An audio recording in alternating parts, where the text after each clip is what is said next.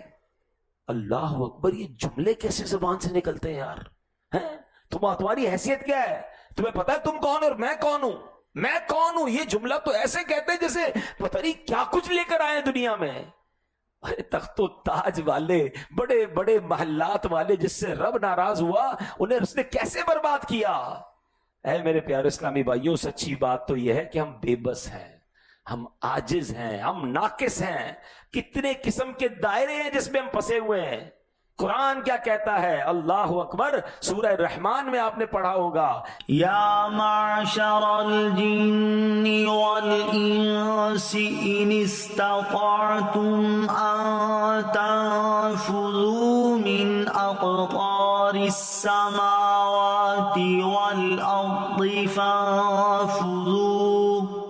کہتے ہیں نا میرا سب کچھ ہے، ایک دائرے سے ذرا نکل کر تو بتاؤ۔ قرآن کہتا ہے اے جنوں اور انسانوں کے گروہ، اگر تم سے ہو سکے کہ آسمانوں اور زمین کے کناروں سے نکل جاؤ تو نکل جاؤ۔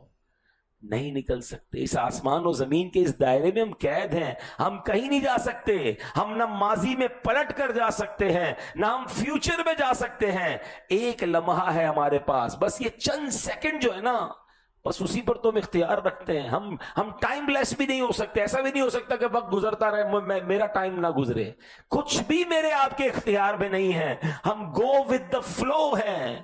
ہمیں ایسی زندگی چل رہی ہے اور ایسی ہی گزارنی ہے، تو پھر اپنی بے بسی کو یاد رکھے نا کہ میری اوقات کیا ہے جو میں تکبر کروں۔ اللہ اکبر، سورہ ملک میں تکبر کرنے والوں کو کیسے جھنجھوڑا گیا، اپنی بے بسی کیسے یاد دلائی گئی ہے۔ اللہ قرآن میں فرماتا ہے قل ارأیتم ان اصبح ماؤکم غورا فمن یأتیکم بماء معین۔ یہ آخری آیت ہے نا سورہ ملک کی۔ کیا فرمایا؟ تم فرماؤ بھلا دیکھو تو، اگر صبح کو تمہارا پانی زمین میں دھس جائے تو وہ کون ہے جو تمہیں نگاہوں کے سامنے بہتا ہوا پانی لا دے۔ غور کیجئے، کتنے مجبور ہیں کہ ہماری زمین کا اگر پانی خشک ہو جائے نا، ہم اس لائق نہیں کہ پانی نکال سکیں۔ اب یہ تو اللہ نے اپنی قدرت کا نظارہ دکھایا، مگر فلسفی ہوتے ہیں۔ مثنوی یہ مولانا روم نے لکھا کہ ایک فلسفی تھا، اس نے یہ قرآن کی آیت سنی، کہا اس میں کیا پرابلم ہے؟ تمہارا اللہ کہتا ہے کہ پانی زمین میں دھس جائے تو کوئی نہیں نکال سکتا، ہم مشین لائیں گے، بورنگ کے بڑے بڑے آلے لائیں گے، سائنس کو استعمال کریں گے، سارا پانی نکال لیں گے، ہمارے لیے کیا مشکل ہے؟ بڑا تکبر، بڑا اس کا جناب غرور۔ رات وہ شخص سویا تو خواب میں ایک طاقتور شخص آیا اور اس نے اس فلسفی کے منہ پہ زوردار تماچا مارا، ایسا چانٹا مارا کہ اس کی دونوں آنکھیں باہر نکل آئیں، ساتھ ہی آنکھوں میں جو نور کا ایک ایک قطرہ ہوتا ہے نا، وہ قطرہ گر کر زمین میں جذب ہو گیا، آنکھوں سے نکلا زمین میں جذب ہو۔ یہ سارا واقعہ خواب میں ہوا۔ صبح اٹھا تو اس کی دونوں آنکھیں بے نور، اس کو کچھ نظر نہیں آ رہا۔ اللہ اکبر، خواب میں آنے والے شخص نے کہا تھا کہ تو کہتا ہے کہ اللہ پانی زمین میں دھسا دے تو ہم آلات سے نکال لیں گے، تیری آنکھوں کا جو نور کا ایک ایک قطرہ زمین میں جذب ہوا ہے نا، پہلے وہ نکال کے دکھا۔ صبح ہوا تو آنکھیں نہیں تھی، وہ اندھا ہو چکا تھا۔ اے میرے پیارے اسلامی بھائیوں، اس کے غرور اور تکبر کا سارا نشہ اتر چکا تھا۔ کسی کو تاج وقار بخشے، کسی کو ذلت کے غار بخشے، جو سب کے ماتھے پہ مہر قدرت لگا رہا ہے وہی خدا ہے۔ اے میرے پیارے اسلامی بھائیوں، اپنی بے بسی کو یاد رکھنا ہے، ہم کچھ بھی نہیں، سب اللہ ہے، اللہ ہی کے دستے قدرت میں سب کچھ ہے۔ اللہ قرآن میں سورہ ملک میں فرماتا ہے نا، اَأَمِنْتُم مَّن فِي السَّمَاءِ أَن يَخْسِفَ بِكُمُ الْأَرْضَ فَإِذَا هِيَ تَمُورُ أَمْ أَمِنْتُم مَّن فِي السَّمَاءِ أَن يُرْسِلَ عَلَيْكُمْ حَاصِبًا فَسَتَعْلَمُونَ كَيْفَ نَذِيرٌ۔ کیا تم اس اللہ سے بے خوف ہو گئے جس کی سلطنت آسمان میں ہے، اس بات میں کہ وہ تمہیں زمین میں دھسا دے تو وہ زمین اچانک کانپنے لگے، یا تم اس سے بے خوف ہو گئے جس کی سلطنت آسمان میں ہے، اس بات میں کہ وہ تم پر پتھراؤ بھیجے تو تم جلد جان لو گے کہ میرا ڈرانا کیسا تھا۔ میرے پیارے اسلامی بھائیوں، ہم تو اپنی سانسوں پر بھی اختیار نہیں رکھتے. اگر زمین میں دھسا دیا جائے، آسمان سے پتھر برسا دیے جائے، کیا بنے گا ہمارا؟ تکبر نہ کریں. یہ جو بہت ساری پلاننگز کے بعد دل میں یہ خیال آتا ہے نا کہ ایوری تھنگ از سیٹ، اتنا کما لیا کہ اب ساتوں پشتے کھائیں گی، یہ بھول ہے ہماری. راتوں رات سب کچھ جا سکتا ہے. لوگ کہتے ہیں جناب ایسا بزنس کرو جو 24/7 چلتا ہے. ایئرپورٹ پہ کام ہونا چاہیے. اب کووڈ میں ہم نے دیکھا دنیا بھر کے ایئرپورٹ بند ہو گئے. کیا بند نہیں ہوا؟ یہ میں بار بار بتایا جا رہا ہے کہ وہی تو ہے جو نظام ہستی چلا رہا ہے. ہماری پلاننگ کچھ نہیں ہے، ہمارا ارادہ کچھ نہیں ہے. وہ بندے ہمیشہ کامیاب ہوتے ہیں جو یہ بات ذہن میں رکھتے ہیں کہ جو کچھ ہے وہ میرے رب کا ہے، جو دیا وہ بھی رب کا ہے، اور اللہ کریم میرے لیے جو فیصلہ کرے گا وہ بہتر ہے. عاجزی کے ساتھ، انکساری کے ساتھ، تکبر سے بچ کے جو لائف گزارتے ہیں وہی کامیاب ہوتے ہیں. اللہ کریم ہم سب کو آفتوں سے محفوظ فرمائے. کسی کو کچھ نہیں پتا ہوتا اگلے لمحے کیا ہونا ہے. پھر کس بات کا اترانا ہے؟ پھر کس بات کی توبہ میں تاخیر ہے؟ خدا را توبہ کیجئے، اللہ کو راضی کیجئے. زندہ ایسے رہیے کہ مرنے کی تیاری ساتھ ساتھ ہو کہ اگر آج رات بھی میں قبر میں جاؤں گا تو میرا رب مجھ سے راضی ہوگا. دنیا کا مال، دنیا کی دولت، دنیا کی شہرت، دنیا کے تعلقات سب ادھر رہ جائیں گے، میں اکیلا قبر میں جاؤں گا. آپ نے کبھی زندگی میں نہیں دیکھا ہوگا کہ جو اربوں پتی مرتا ہے اس کی قبر میں کوئی چھوٹی سی تجوری بھی ساتھ جاتی ہے کہ جناب تھوڑے 2-5 لاکھ ڈالر رکھ دو، اتنے اربوں روپے چھوڑ کے جا رہا ہے، تھوڑے پیسے ساتھ لے جائے. کچھ نہیں قبر میں جاتا. آپ نے کبھی نہیں دیکھا ہوگا کہ 4000 گز کے بنگلے میں رہتا تھا، یار اب اس کا انتقال ہوا، اس کی تو کچھ 50 گز کی قبر بنا دو. جناب فٹ پاتھ پہ مرنے والے کی قبر بھی 2 گز کی ہے، بنگلے میں مرنے والے کی قبر 2 گز کی ہے.